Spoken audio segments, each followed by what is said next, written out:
Let's have an insight into the very common issue nowadays, which is ADHD in kids. ADHD, Attention Deficit Hyperactivity Disorder. It's one of the most common neurodevelopment disorder that needs everybody's attention, being mothers, teachers, or society at large. We might have experienced a child suffering from ADHD, but with the lack of information, we would have taken it differently. The teachers' community here could correlate it very well as the suffering kids are at their maximum disturbance mode when they are at the school. ADHD can be divided into two parts. It's AD and HD, wherein AD is attention deficit and HD is hyperactivity disorder. Symptoms of ADHD in the kids and generally how the teachers deal with it. Unable to sit still. These kids cannot sit still, and if they are forced to do so, they keep on fidgeting on their chair. Their body is never still. The teacher usually tries to give the child move around work in the class to channelize their energy. Interrupting behavior. Some of us have experienced the kids who always want to interrupt their peers in their work. They feel satisfied with disturbing others. Teachers usually take the help of the class attendant to take care of the child while the rest of the class is nicely engrossed in their task. Unable to wait for their turn. Child suffering from ADHD, especially when he or she is at the school and have to wait for their turn patiently to play or to participate in some activity, they generally push their peers, trying to grab the first turn. They don't care for others' emotions. To avoid disturbances, the teacher usually gives the child the priority over other children. Incomplete work. Be it classwork or homework, their work is always incomplete. Kids with ADHD never want to complete their homework or projects or assignments. They become bored very quickly and want to move further. They cannot stick to one work for long. Teachers usually transfer the leftover task to the parents to get it done in some favorable time. Lack of focus. Even if somebody is speaking in front of them, these kids cannot focus on the speech. So the teacher tries to bring repetition for them and at times try to grab the child's attention through the visual stimuli for that topic. Temper tantrums. Kids with ADHD usually become angry at small incidents. Teachers would have witnessed a child throwing anything he's holding in the hand in any direction if we don't pay heed to child's demand.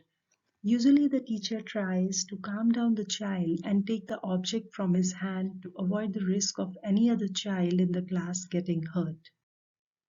Daydreaming. At times, the child is excessively mute in the class, as if there are a lot many things going inside the brain. Staring at the ceiling or wall or fan, the teacher generally tries to talk to the child as much as possible to bring the best out of him or her. Forgetfulness. The child many a times loses the toys, notebooks, etc. Frequent reminders by the teacher help the child to be a bit disciplined. Now the additional academic support, additional love and care to the child, preferential setting, extended time on assignments, additional teaching hours, using electronic devices for additional visual impact. Hard truth regarding ADHD is 2 to 7% of kids globally are affected by ADHD. And the fact is, the boys are 3 times more likely to develop ADHD than girls. Now, the parents' role in dealing with ADHD. ADHD is normally visible between the age of 3 to 6 years. Generally, parents conjecture it to be a common issue and interpret it to surpass automatically after a certain age. In a few cases, yes, it goes with time, but in most cases, it needs parental and medical intervention. So consider these points to take any further action. Minimum 6 symptoms administered for a minimum of 6 months.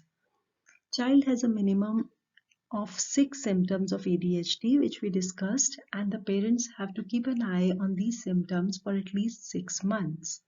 If 6 symptoms occurs for continuous 6 months, then we need to consider ADHD. Check heredity. If anyone in the family or close relation is suffering from ADHD, uniformity in behavior. If the said symptoms exist in all the three dominant places in which the child spends a good amount of time, that are school, home, and playground, it means if the child is impulsive in the school but calm at home, or vice versa, then problem can be different. If these points are arrowing towards yes statement, then certainly it's the time to head for medical intervention. So, when we hear the term medical intervention, we become anxious. But it is very clear medical intervention doesn't always mean medicines. The first step is regular counseling. The second step is a therapy, which can be yoga therapy, meditation therapy, talk therapy. The last resort is a mild stimulant medication. The foremost requirement from a parent side is to accept the problem, deal with it in a positive mindset, and support the therapist in every possible way. Now, here are some parenting tips to deal with ADHD in kids. Believe in your child. Many successful adults had ADHD in their childhood. So ADHD is not a stigma or big lifelong issue. Your child may be much more intelligent than other children. The only thing is timely support. Stay positive. Remember, you are doing the best for your child, and yes, you can do it. Fix a daily routine. The child should be aware of the routine to be followed and stick to it on a regular basis. Aim green surroundings. Try more outdoors for your child, preferably the grass ground. Self-care. Take care of yourself to take care of your child's situation. Reward scheme. Reward scheme is the key to a happy child. Appreciate your child in every possible way to give him maximum happy moments. Delegate household chores.